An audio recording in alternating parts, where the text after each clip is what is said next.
नमस्कार बच्चों। हिंदी विषय का दूसरा चैप्टर है यादों के झरोखे से। उसके बारे में हम कल तक पढ़े थे। उस चैप्टर में आज हम आगे बढ़ेंगे, लेकिन पढ़ाई में आगे बढ़ने से पहले, चैप्टर आगे बढ़ाने से पहले जो कल तक हम पढ़े थे उसका थोड़ा रिवीजन कर लेते हैं, उसको याद करते हैं। ये जो चैप्टर है वह हमारे महान वैज्ञानिक एपीजे अब्दुल कलाम जी के बारे में लिखा है। उसमें उनका जन्म 15 अक्टूबर 1931 को तमिलनाडु के रामेश्वरम में हुआ था। उनका पूरा नाम है अबुल पाकीर जैनुलब्दीन अब्दुल कलाम। रामेश्वरम शिव मंदिर के लिए पूरे देश में प्रसिद्ध है। अब्दुल कलाम का बचपन सर्वधर्म संभाव वाले वातावरण में बीता। उनकी माँ और दादी रामायण और पैगंबर मोहम्मद से जुड़े किस्से सुनाती थी। अब्दुल कलाम के पिता को दिखावा पसंद नहीं था, अतः इनका बचपन सादगी में बीता। उनके पिता के परम मित्र रामेश्वरम मंदिर के प्रधान पुजारी थे। कलाम के 3 पक्के मित्र रामानंद, अरविंदन और शिव प्रकाशन थे। अब्दुल कलाम के पिता नौकाएं बनाते थे, जिनमें तीर्थयात्री रामेश्वरम से धनुषकोटी जाते थे। अब्दुल कलाम के जो 3 मित्र हैं, रामानंद, अरविंदन और शिव प्रकाशन, उनमें रामानंद शिव मंदिर के पुजारी लक्ष्मण शास्त्री जी का बेटा था। सभी मुस्लिम बच्चों की तरह अब्दुल कलाम जी भी टोपी पहनते थे और रामानंद जो है वह जनेऊ पहनता था। दोनों एक ही कक्षा में एक ही बेंच पर, यानी कि पहली बेंच पर, सबसे आगे वाली बेंच पर बैठकर पढ़ाई करते थे। यहाँ तक हम लोग कल पढ़े थे। अब आगे की पढ़ाई हम शुरू करते हैं। बड़े होने पर रामानंद अपने पिता के स्थान पर उसी मंदिर का पुजारी बना। रामानंद जो है अब्दुल कलाम का मित्र, वह लक्ष्मण शास्त्री का बेटा था, यानी कि उसने भी अपने पिता का जो काम था, जो मंदिर में वो पुजारी थे, उसी काम में वो भी जुड़ गया। अरविंदन ने तीर्थयात्रियों को घुमाने के लिए टेम्पो चलाने का कारोबार कर लिया। दूसरा मित्र था उनका अरविंदन। उन्होंने तीर्थयात्रियों को घुमाने के लिए टेम्पो चलाने का काम शुरू कर दिया। शिव प्रकाशन नाम का जो मित्र था वह दक्षिण रेलवे में खानपान का ठेकेदार हो गया। तीसरा मित्र उनका जो था वह शिव प्रकाशन, जो दक्षिण में रेलवे का जो खानपान का काम है उसमें ठेकेदार बन गया। इस प्रकार तीनों मित्र अपने अपने काम में लग गए थे। मेरे विज्ञान के शिक्षक शिव सुब्रमण्य अय्यर मुझे बहुत पसंद करते थे। अब्दुल कलाम के जो विज्ञान के जो शिक्षक थे, टीचर थे, वह उनका नाम है शिव सुब्रमण्य अय्यर। वो अब्दुल कलाम को बहुत पसंद करते थे। वे कहा करते थे, कलाम, मैं तुम्हें ऐसा बनाना चाहता हूँ कि तुम देश विदेश में उच्च शिक्षित व्यक्ति के रूप में पहचाने जाओ।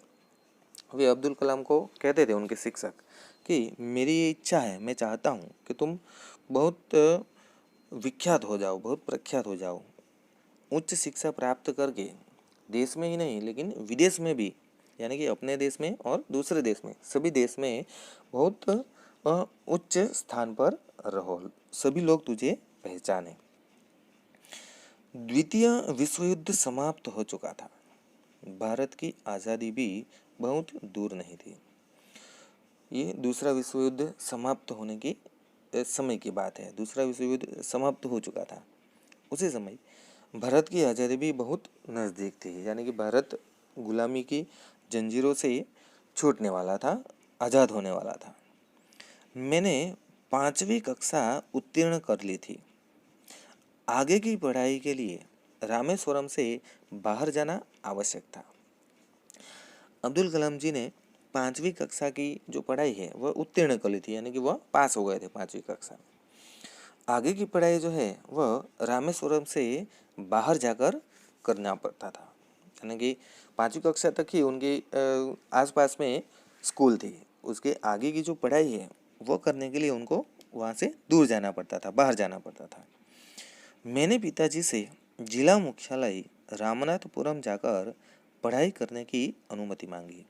तो अब्दुल कलाम जी ने आगे की पढ़ाई करने के लिए अपने पिताजी से अनुमति मांगी और उन्होंने अपने पिताजी से कहा कि जिला मुख्यालय रामनाथपुरम है, वहाँ जाए और वहाँ पर जाकर वो पढ़े। पिताजी हम चारों भाइयों को मस्जिद ले गए। वहाँ पवित्र कुरान से अल फातिहा पढ़कर प्रार्थना की।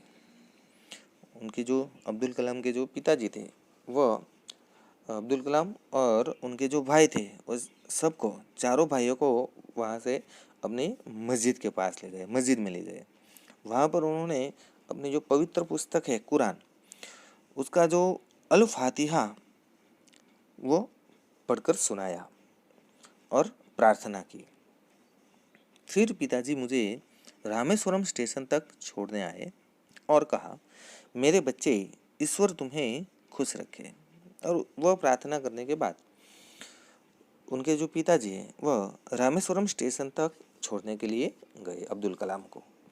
फिर उन्होंने क्या कहा कि मेरे बच्चे, ईश्वर तुम्हें खुश रखे, यानी कि उन्होंने आशीर्वाद दिए अब्दुल कलाम जी को, अब्दुल कलाम के पिताजी ने, कि ईश्वर जो यानी कि अल्लाह, भगवान, जो भी नाम से हम लोग जानते हैं, याद करते हैं, उनसे प्रार्थना की कि वह तुम्हें खुश रखे। रामनाथपुरम में अय्यदुरै सोलोमन गुरुजी मेरे आदर्श बने। अब वो रामनाथपुरम गए थे पढ़ने के लिए, तो वहाँ पर उनके गुरुजी थे। गुरुजी हैं अय्यदुरै सोलोमन, ये उनका नाम है। वह अब्दुल कलाम के आदर्श शिक्षक बने, आदर्श गुरु बने। उन्होंने मुझे सिखाया कि मैं जो कुछ भी चाहता हूँ निश्चित रूप से उसे पा सकूँगा।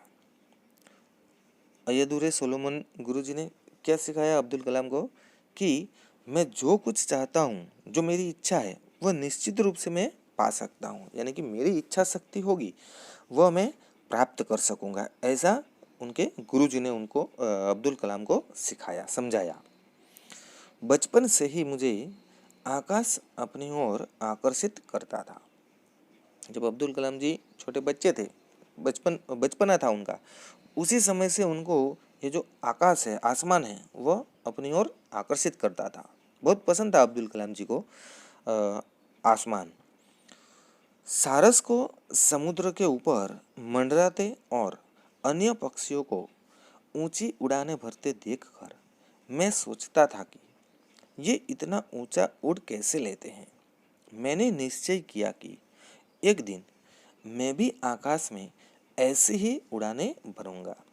अब्दुल कलाम जी जब सारस नाम का जो पक्षी है उनको समुद्र के ऊपर मंडराते हुए यानी कि घूमते हुए जब देखते थे और अन्य दूसरे पक्षियों को भी ऊंची उड़ान भरते हुए जब देखते थे, तब सोचते थे, विचार करते थे कि ये इतनी ऊंची उड़ानें कैसे भर लेते हैं। और फिर उन्होंने भी निश्चय किया था कि मैं भी एक दिन आकाश में ऐसी ही ऊंची उड़ानें भरूंगा। इस तरह अब्दुल कलाम जी ने भी सोचा कि मैं भी पक्षियों की तरह बहुत ऊंची उड़ान भरूंगा, और उन्होंने अपना जो स्वप्न है, अपनी जो सोच है, उसे साकार भी किया। अब आगे का जो चैप्टर है उसको हम इसके बाद के वीडियो में पढ़ेंगे या उसके बाद के पार्ट में हम समझेंगे। आज के लिए हम सिर्फ इतना ही पढ़ेंगे। नमस्ते।